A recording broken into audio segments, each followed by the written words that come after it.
Okay, dear students, good morning once again. Students, today we have to discuss about the heart of the various vertebrates or different kinds of vertebrates. As you know that we already discussed about the structure of the human heart and the functioning of the human heart and the circulation of the human heart. But along with it, we have to discuss the structure as well as the functioning of the heart of the other or different kinds of vertebrates. Okay, initially, students, I want to tell you one thing that is the separation of the right side and the left side of the heart is useful to keep oxygenated blood from the deoxygenated blood to mix together. I mean to say that आपने human heart का structure देखा. In human heart, the right side of heart is quite differentiated or quite separated from the right side, or right side is separated from the left side, or left side is separated from the right side. Why this separation is there?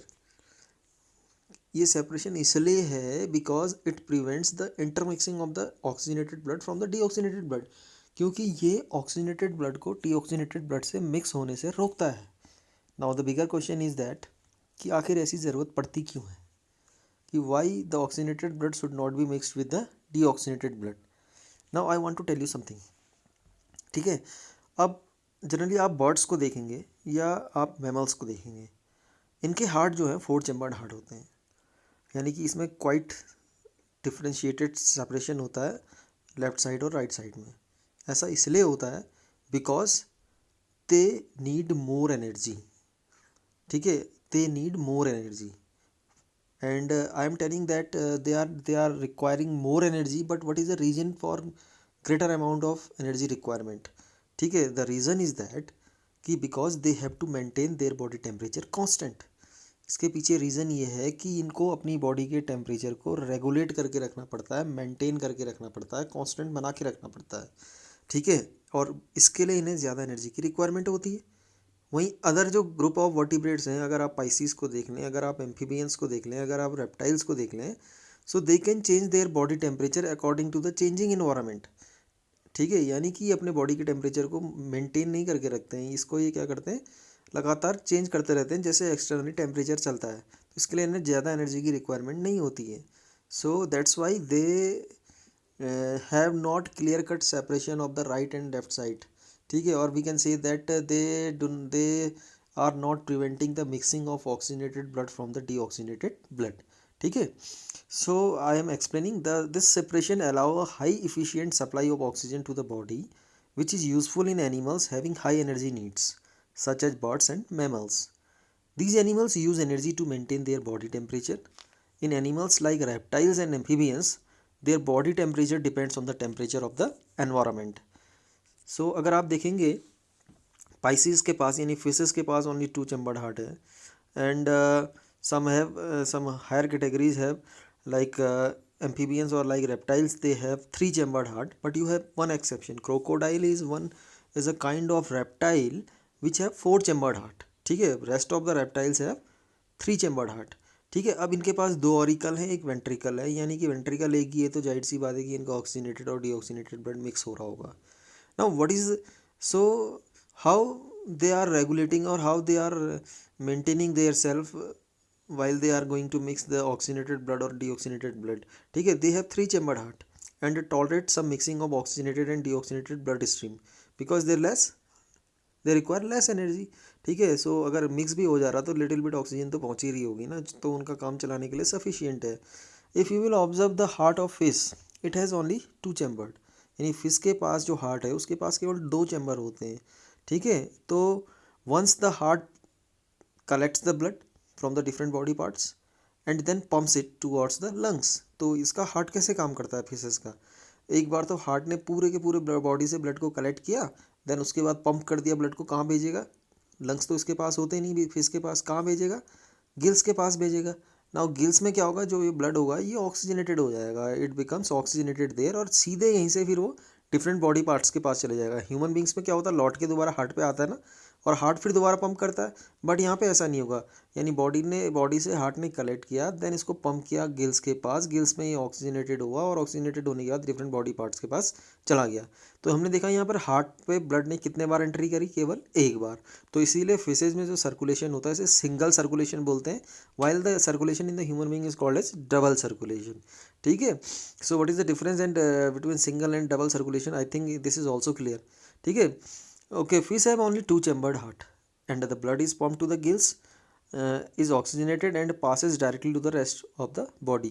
Thus blood goes only once through the heart in fishes during one cycle of passage through the body, but it goes through the heart twice during in each cycle of other vertebrates like human beings.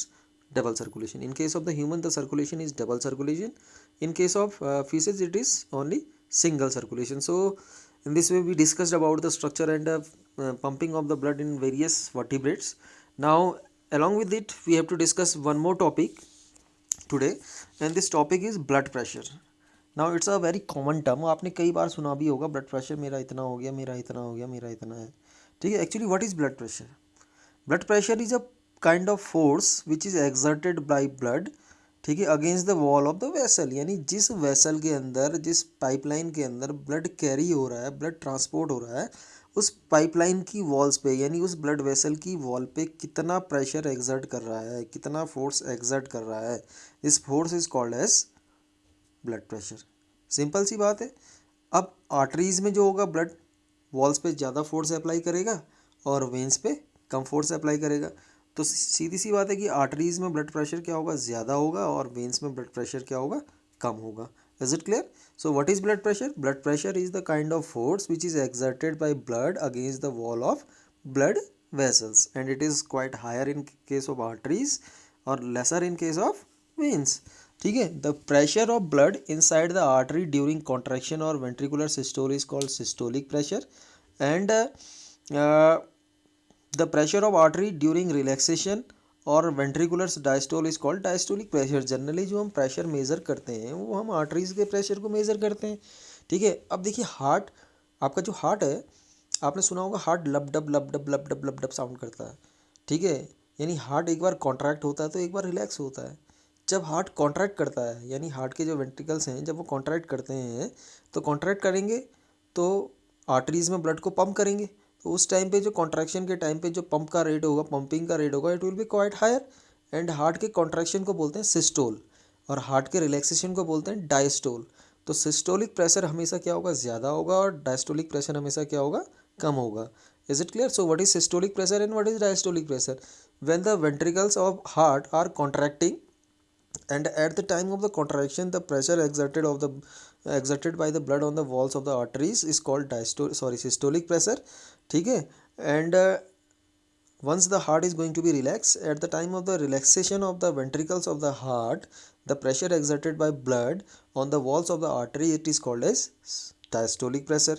Now what is the amount of systolic pressure? 120 mm of Hg। तो इसकी एक unit होती है mm of Hg। तो इसको हम बोलते हैं कि जब सिस्टोलिक प्रेशर होता है वो 120 mm ऑफ Hg होता है, और जो डायस्टोलिक प्रेशर होता है वो होता है 80 mm ऑफ Hg। तो कभी भी आपसे पूछा था what is the normal range of human blood pressure, तो आप लिखेंगे हमेशा 120 to 80। आप कभी भी 80 to 120 नहीं लिखेंगे, ये सही तरीका नहीं होता है। What is the right way of writing? 120/80 mm of Hg। Now one more question, by which instruments we can measure our blood pressure? तो अगर हमें अपना ब्लड प्रेशर मेज़र करना है तो एक इंस्ट्रूमेंट यूज़ करना पड़ेगा, and the name of the instrument is called as sphygmomanometer. तो इंस्ट्रूमेंट आपने देखा होगा, बीपी मेज़र करने के लिए एक बैंड सा बांधते हैं हाथ में, पंप करते हैं, देन उसके बाद एक स्केल को चेक करते हैं। This instrument is called as sphygmomanometer which is use to check blood pressure. ठीक है, नाउ जनरली आपने देखा होगा कि ब्लड प्रेशर में हाई ब्लड प्रेशर की बहुत ज़्यादा कंडीशन आपने देखी होंगी, या लो ब्लड प्रेशर की कंडीशंस आपने देखी होंगी। ठीक है, abnormal high blood pressure is called hypertension. ठीक है, and abnormal low pressure is called as hypotension. अगर ब्लड प्रेशर ज़्यादा है तो बायोलॉजिकल टर्म में उसे बोलेंगे हाइपरटेंशन, एंड ब्लड प्रेशर कम है तो उसको बोलेंगे hypotension. And hypertension is quite common in our society, and it is very hazardous also. It can lead to the rupture of the artery and internal bleeding. अगर pressure ज़्यादा होगा तो arteries की वॉल फट सकती हैं, रप्चरिंग हो सकती है उसमें, और it can also cause internal bleeding, ठीक है, यानी अंदरूनी ब्लड का रिसाव इसमें होना स्टार्ट हो जाएगा। तो इस तरह से हमने देखा कि today we discussed about the heart of the various vertebrates and we discussed about blood pressure. I think you are now well capable enough to explain these two terms. Tomorrow once again I will meet you and I will explain the next topic, different types of blood vessels and what is the mechanism of the clotting of blood. Till then, thank you and bye bye.